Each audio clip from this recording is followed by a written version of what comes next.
Welcome to Feasting on the Word for this week. This is coming to you on the week of our 75th anniversary, which is an exciting week for us, and I've decided to use part of the scripture that we will hear in worship on this Sunday, May the 18th. This is coming to you on May the 14th, and I pray that this has provided a week of excitement and focus for you, and that this also will provide you an opportunity to live with this scripture a little more. And that's what Feasting on the Word really attempts to do, is to provide us an avenue to swim in the waters of Scripture without being overwhelmed by the waves.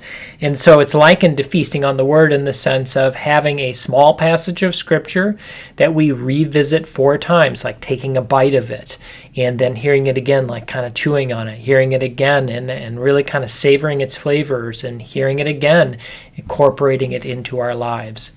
So the way that we approach this ancient discipline of our faith is hearing it once and then just having a minute of silence, hearing it a second time, having another minute of silence, hearing it a third time, having a longer period of 3 minutes of silence, and concluding with the 4th and final reading. That longer period of silence is intended as an opportunity for us to be in conversation with God, which is another way of saying prayer, to turn our attention to God with the way that this passage is impacting us, whether that be inspiring us or confusing us or encouraging us or whatever it might be. I find it helpful to have something to write with and something to write on nearby so that I can write down my impressions through the first 3 readings and then use that as the material for that conversation with God. We also update this ancient practice a little bit by using 4 different translations: the New Revised Standard, the Message, the Contemporary English, and then conclude with the New International Version. So without further delay, let's get into Feasting on the Word for this week. And our passage comes to us from Hebrews chapter 12, and we'll be reading verses 1 through 4, which is adding an additional verse that we do not hear as part of Sunday, but I think rounds out the reading quite well. So beginning with the New Revised Standard Version. Therefore, since we are surrounded by so great a cloud of witnesses, let us also lay aside every weight and the sin that clings so closely, and let us run with perseverance the race that is set before us, looking to Jesus, the pioneer and perfecter of faith, who for the sake of the joy that was set before him endured the cross, disregarding its shame, and has taken his seat at the right hand of the throne of God. Consider him who endured such hostility against himself from sinners, so that you may not grow weary in your souls or lose heart. In your struggle against sin, you have not yet resisted to the point of shedding your blood. Actually, let's pull off that 4th verse and end with the 3rd verse in all of the following readings from this one.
Okay, our second reading now, Hebrews chapter 12, verses 1 through 3, which parallels what we hear at the conclusion of worship this Sunday from the Message. Do you see what this means, all these pioneers who blaze the way, all these veterans cheering us on? It means we'd better get on with it. Strip down, start running, and never quit. No extra spiritual fat, no parasitic sins. Keep your eyes on Jesus, who both began and finished this race we're in. Study how he did it. because he never lost sight of where he was headed, that exhilarating finish in and with God. He could put up with anything along the way, cross, shame, whatever. And now he's there in the place of honor right alongside God. When you find yourselves flagging in your faith, go over that story again, item by item, that long litany of hostility he plowed through. That will shoot adrenaline into your souls.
Our third reading of Hebrews chapter 12, verses 1 through 3, with our longer period of silence to follow.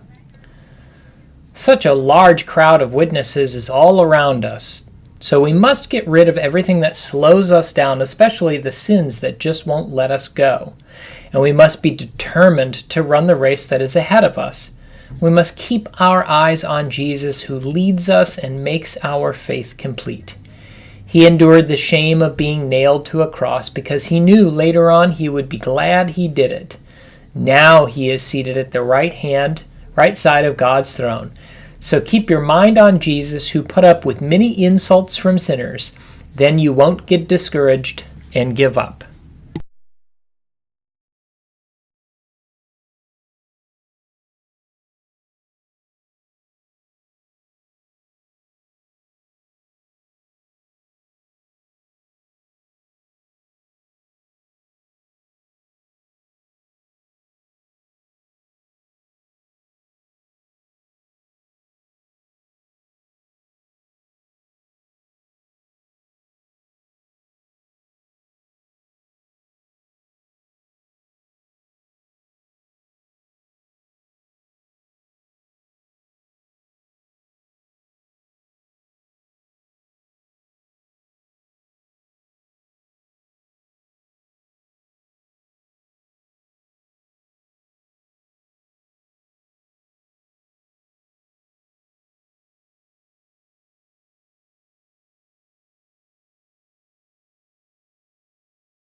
Our final passage, our final reading of Hebrews chapter 12, verses 1 through 3 from the New International Version.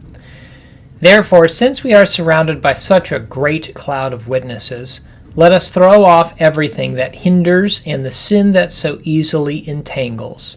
And let us run with perseverance the race marked out for us, fixing our eyes on Jesus, the pioneer and perfecter of faith. For the joy set before him, he endured the cross, scorning its shame, and sat down at the right hand of the throne of God.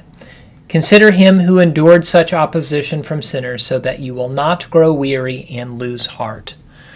This is the inspired word of the Lord. Thanks be to God.